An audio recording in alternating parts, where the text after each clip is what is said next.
compare yourself to who you were yesterday, not to who someone else is today.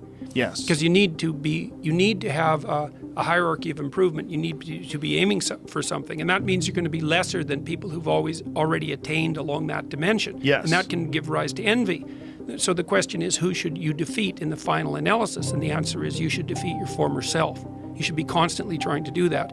And you're the right control for yourself too, because you're the one who's had all your advantages and disadvantages. And so if you want to compete fairly with someone, then you should be competing with you.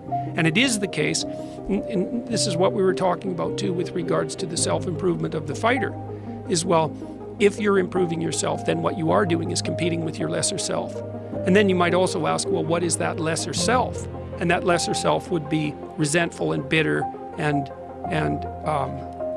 aggressive and vengeance-seeking and all of those things that go along with having a negative moral character. And those are things that interfere with your ability to progress as you move forward through life.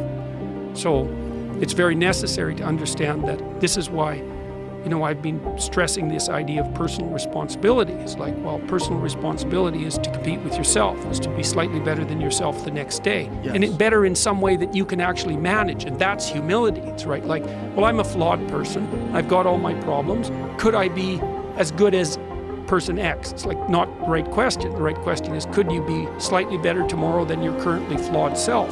And the answer to that is, if you have enough humility to set the bar properly low, then you could be better tomorrow than you are today. Because what you also have to do is you have to say, well, here's all my flaws and my insufficiencies, and the best that someone that flawed and insufficient could do to improve and actually do it is this. And that's not worth going out in the street and celebrating with placards, It's like, well, this is why I tell people to clean their room. So you're not going to brag to someone that you did that. But someone as insufficient as you might be able to manage it. And that means you actually are on the pathway to self-improvement, and you're transcending your former self. And you might say, well, what's the right way of being in the world, if there is such a thing? And it's not acting according to a set of rules. It's attempting continually to transcend the flawed thing that you currently are. And what's so interesting about that is that the meaning in life is to be found in that pursuit. So I've been laying that out in these discussions too, because it's saying, well, the fundamental issue is that life is tragic and difficult, very tragic and difficult for everyone. And it's also tainted by malevolence, because no matter how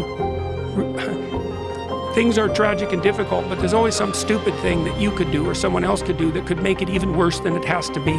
So that's life. And you need an antidote to that, because that can embitter you. Constant contact with that. Just the tragedy, but the tragedy combined with betrayal and malevolence, that makes it even worse, especially if it's self-induced. Okay, so you need something to set against that so you don't get bitter and resentful. Well, what do you set against that? Doing something worthwhile, by your own definition, say. You need some reason to get the hell out of bed on a terrible day because you've got something good to do. Well, what's the best thing you can do? Transcend your current wretched and miserable self. There's meaning to be found in that, and that's a meaning that's associated with responsibility. One of the things that I've been trying to lay out clearly is that life is hard. It's tainted by malevolence and betrayal. That can make you bitter. You need a meaning to offset that. Where's the meaning to be found? Not in rights, not in impulsive pleasure, but in responsibility. You take responsibility for yourself, so you take care of yourself. If you're good at it, you have some excess left over to take care of your damn family. If you're good at both of those, then you have some excess left over to take care of your community. Those are heavy burdens. You pick up the burdens, you find that's meaningful. The best way to pick up the burden is to continually improve yourself. And that's where the meaning is to be found. And so that meaning is in the continual self-transcendence. That's letting your old self die and the new self be reborn. It's things are going really badly for you, and that there's just chance associated with that sometimes. And you and the people around you are doing stupid things to make it worse. It's like, okay, what have you got under those circumstances? You've got the possibility to slowly raise yourself out of the mire. You've got the possibility to do just what the fighter does when he's defeated, which is to say, well, regardless of the circumstances that might have led to my defeat, like even if there were errors on the part of the referee, this is no time to whine about it. This is a time to take stock of what I did wrong so that I can improve it into the future. And that's the right attitude. You can set yourself a goal that you can attain, and there's not going to be much glory in it to begin with.